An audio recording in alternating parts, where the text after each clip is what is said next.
Hello, my name is Charles Gibbs. I'm one of the authors of the Connecting Doors series and more recently the Situation series under Éditions Hauteurs.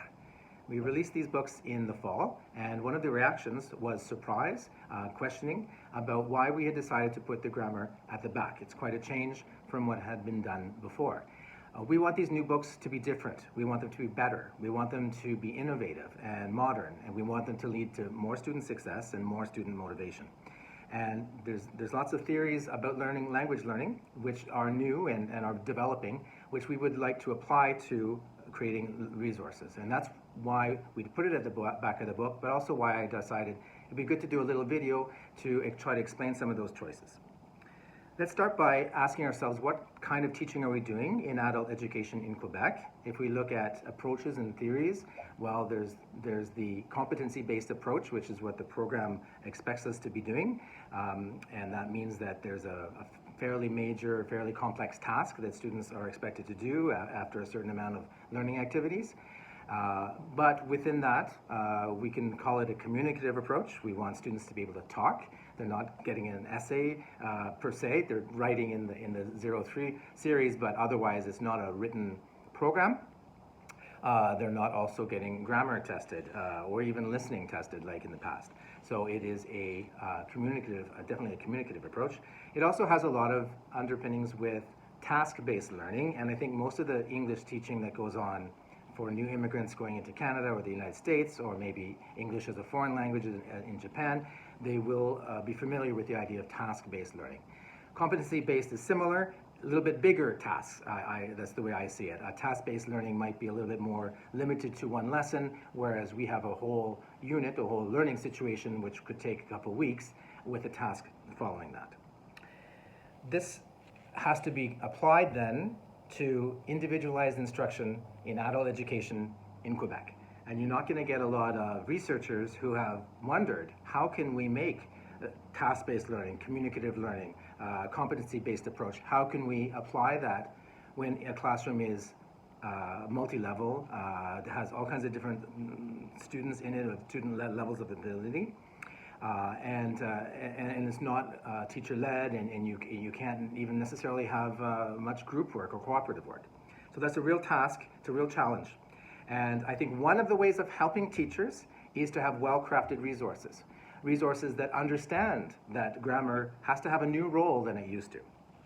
So maybe in the before, when we think of grammar, a student would be very comfortable doing exercises, but researchers have really understood that there is no transfer to a communicative activity afterwards if it's not connected, okay? So even if it's from one day to the next, or even within one period to the next, there's no logical connection in the mind of the student, then they're not going to pull something that they just learned, let alone something they learned a week ago or 2 months ago, because grammar, as you know, is complex, it's cumulative. So we can't teach grammar in the same way that we used to, even though it's more comfortable to do, even if students want to do that, even though that's what's happening in other subject areas in adult education. We have to rethink the place of grammar. It doesn't mean it's thrown out completely. I'm not an advocate of just completely throwing out the grammar. So what's the solution? The solution is that we have a communicative approach to teaching grammar. Grammar has to be tightly tied to a specific activity. When I say activity, I don't mean the final task. Sure, there's grammar that is attached to the final task, but there's tens or hundreds of grammar points that are attached to the final task. It is too large of a body to be able to call that a communicative grammar activity. What we're talking about are smaller, chunked grammar activities, which have a more clear direct connection to a specific grammar point. So that's what we tried to do throughout the activities in the new situations books. Throughout the A, B, or C sections that you might be familiar with now, thrown here and there, are references to specific grammar points that we think are going to be useful, important for that smaller chunk of activity. I'll give you one little example. This is the 5103 book.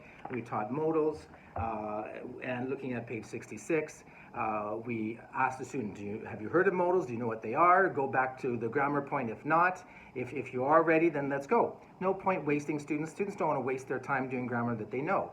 But they have to kind of make sure that they've mastered something before doing the activities that are presented in the book, because it's loaded with modals, because they're going to need modals to understand, and they're going to need modals to respond to the questions. It's designed that way. Even the listening is filled with modals so that they are using that skill. They should be practicing it first and then applying it directly after. That is what we call a communicative grammar approach, and it's everywhere. It's everywhere in these books. That's why it was important that I take the time to explain that, because if you don't understand and don't see it, you're wondering, well, we're giving up on grammar. So it's far from it. We're not giving up on grammar, but what we're doing is making sure that it's integrated into activities. In other words, that it is contextualized. It's part of the context. That will allow students to make a transfer more easily, especially that some of those chunks of activities are very related to the final task. We didn't make them up for any old reason. It's because they are parts of what could be used in the final task at the end of the learning situation. Another way of integrating grammar is through feedback. So we can't control that. That's the relationship between the teacher and the student. When a teacher hears errors, regular errors, through conversation, maybe through some of our practice communicative activities, that could be an opportunity for feedback. And it's important that there be some reference that can be given. So we're hoping that our back of book grammar can also be used for that, where a teacher will be able to say, oh, you kind of need help on the irregular verb endings, ed, or oh, you kind of need help with adding the s on the third person singular. And in our books, once you get to know them, you will be able to refer the student to those. So that's another way of making sure that grammar is communicative through feedback. I know that what we're doing is a little bit experimental. Some people might like it a lot. I'm hoping that you will defer judgment until you get to know it a little bit. Let us know how it's going. This won't be the only edition. If there's something you like and something you don't like, let us know. Communicate with us. Because this can be your collection. This can be the collection, the real, new, modern collection for English as a second language. It's a great opportunity, and I really hope that we'll be able to communicate, engage with each other, and come up with something that you really like. So thank you for listening, and please keep in touch.